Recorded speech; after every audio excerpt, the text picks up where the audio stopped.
नमस्ते, मैं सुमन Singh मटेरा India private limited की तरफ से आपका एक बार फिर से हार्दिक स्वागत करती हूँ।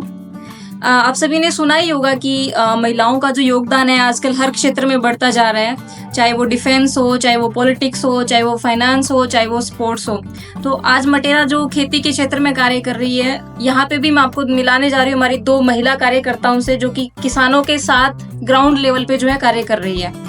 नमस्ते, मेरा नाम पुष्पा है और मैं मटेरा इंडिया प्राइवेट लिमिटेड में एज अ फील्ड एग्जीक्यूटिव की पोस्ट पे अभी वर्क कर रही हूँ। नमस्ते, मेरा नाम शावक पारुल है। मैं मटेरा इंडिया प्राइवेट लिमिटेड में एज ए फील्ड एग्जीक्यूटिव पे काम कर रही हूँ। पुष्पा एंड पारुल, मैं मतलब आपसे ये पूछना चाहूंगी कि आपका जो पूरा दिन है जिसके आप शुरुआत करते हो, पूरा दिन आपका कैसा रहता है फील्ड के अंदर?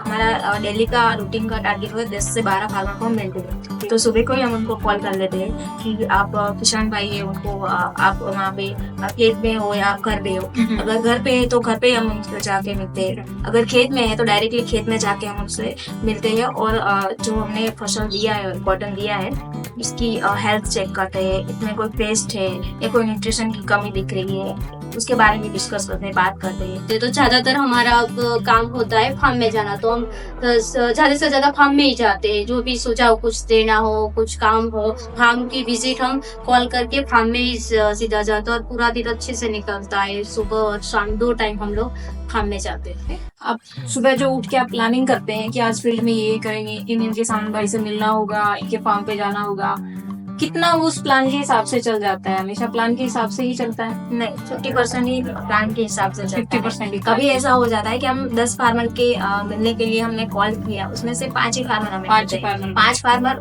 बोलते हैं कि हम उपलब्ध है, जाना है, जाके हम विजिट करते तो नहीं भी होते, तो हम उस विलेज में जो दूसरे फार्मर है उनसे मिल लेते हैं। प्लान आपका कुछ और होता है, प्लान जो है वो बदल जाता है, ज्यादातर बदल ही जाता है। आप लोग जब भी मतलब जितने टाइम से आज अभी तक आप फील्ड में काम करता है, वो कभी कुछ ऐसा हुआ जिसने आपको सरप्राइज कर दिया हो, कुछ अनएक्सपेक्टेड था, आपने सोचा नहीं था ऐसा हो जाएगा? कोई भी आपका एक्सपीरियंस? हाँ, ऐसा हुआ था। जब हम शुरुआत में फील्ड में जाते थे तो मेरे 8-10 गांव थे जो चुने हुए गांव थे, जिसमें मुझे वही फार्मर कर लिए थे। मतलब 2-3 ऐसे गांव है कि जहाँ मेरे फार्मर अच्छे हैं, वहाँ हो गए। लेकिन ऐसा हुआ कि एक फार्मर ने ना बोल दिया तो पूरा 2 ऐसे विलेज हुए, वो पूरे सारे फार्मर ने ना बोल दिया, तो वो एक चौंकाने वाली घटना हो गई। तो आप जो है रीजनरेटिव फार्मिंग के ऊपर काम कर रहे हो, आपका मेन काम है कि फार्मर्स को ऐसी खेती से जुड़ाना जो रीजनरेटिव फार्मिंग जिसको हम बोलते हैं। आप किसानों को कैसे समझाते हो कि रीजनरेटिव फार्मिंग क्यों करनी चाहिए, कैसे जरूरी? तो जमीन का भी स्वास्थ्य बिगड़ रहा है और खुद का भी बिगड़ रहा है, तो वो हमें अब सुधारना है। इसलिए हमें सारी प्रैक्टिसेस करवाते और समझाते थे उनका महत्व क्या है। पहले उनको उसकी वास्तविकता नहीं समझेंगे तब तक वो नहीं समझेंगे, तो हम उसका क्या वास्तविकता है वो समझाते कि क्यों ये जरूरी है। आपको सबसे अच्छा पार्ट क्या लगता है अपने काम का? चलो हम बहुत अच्छा काम करें कि इस हमारी वजह से लोग अच्छी चीजें अपना रहे हैं और उनका भी स्वास्थ्य सुधर रहा है, पूरा पर्यावरण भी अच्छा हो रहा है, तो वो मुझे बहुत अच्छा है।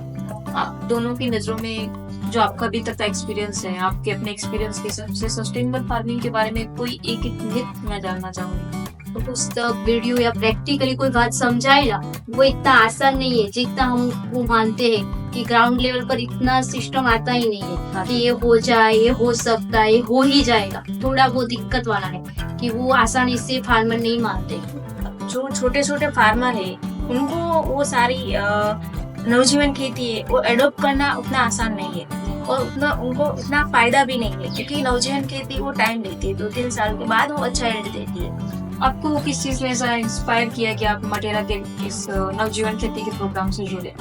किसान परिवार से है और पिछले 2-3 साल से हम किसानों के साथ काम कर रहे हैं, तो धीरे धीरे हमें काम करते करते पता चला कि नवजीवन खेती क्या है, इसमें क्या होता है, क्या फायदा है। तो अभी हम इस पर काम करने के लिए चाह रखते थे और इसलिए हम मटेरा के साथ जुड़े हुए और हमारा योगदान दे रहे। काफी सालों से आप किसानों के साथ काम कर रहे हो, कोई एक ऐसी स्टोरी आप शेयर करो जिसमें कोई किसान था जो पहले मानने को तैयार नहीं था जो भी आप उसको समझा रहे थे, लेकिन बाद में जब उसने माना उस चीज को करना शुरू किया तो उसने कमाल ही कर दिया। मतलब मेरे एक फार्मर ऐसा है जो मतलब 3-4 साल से मेरे साथ जुड़ा हुआ है। जब से उसने लाइन शुरू की है कि मुझे बस ऑर्गेनिक फार्मिंग कर रहा है, हम जो बोल रहे हैं नवजीवन खेती कर रहे हैं, तो वो उसने शुरू किया है। तो उसकी बायोगैस प्लांट रखा हुआ है और अभी हमारा मतलब 4 बीघा में उसने कॉटन लगाया है कि उसके फार्म में जो सुकारा बोलते हैं वो सुकारा है। तो हमारे फील्ड की पूरी टीम वहां गई, उनको बोला कि यहाँ हमें मतलब पेस्टिसाइड मतलब उसको छिड़काव करना है। वो ना ही बोल रहे कि मेरे जितनी भी जमीन खत्म हो गया वो ऑर्गेनिक ही मैं नवजीवन ही करूंगा। हाँ, मेरा एक फार्मर है जो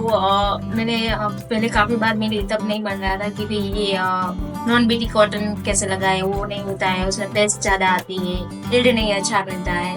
फिर भी मैंने उनको काफी बार समझाया नहीं, तो उन्होंने अडॉप्ट किया नवजीवन के लिए, मतलब ग्रीन मैन्यूर लगाया। उसके बाद हमारा कॉटन लगाया तो अभी बेस्ट कॉटन उनका है, तो उसके बारे में वो बहुत खुश है कि नहीं मैंने ये अडॉप्ट किया तो मुझे अच्छा रिजल्ट मिल रहा है। आपकी जैसे और भी बहुत सी महिलाएं हैं जो फील्ड में काम कर रही है, नया नया अभी काम करने को आई है, आपका कोई मैसेज उनके लिए जो आप देना चाहते हैं? महिलाओं के लिए ये फील्ड अभी नया है, तो समाज को सबको ये एक्सेप्ट करने में अभी टाइम लगेगा। सारी फीमेल के जो फील्ड लेवल पे काम करे उनको मैं यही कहना चाहूंगी कि आप जो अपना काम कर रहे हैं वो पूरी ईमानदारी से कीजिए, ताकि हमारा काम अच्छे से करना है और लगातार करते रहना, उससे अवश्य परिवर्तन आएगा। बहुत बहुत धन्यवाद आप दोनों का, बात करके आपसे बहुत ही अच्छा लगा और उम्मीद है कि बाकी सभी महिलाएं जो भी काम कर रही है और ये हमारी बातचीत जिन्होंने सुनी है देखी है, कोई डेफिनेटली एक मोटिवेशन का काम करें। Thank you.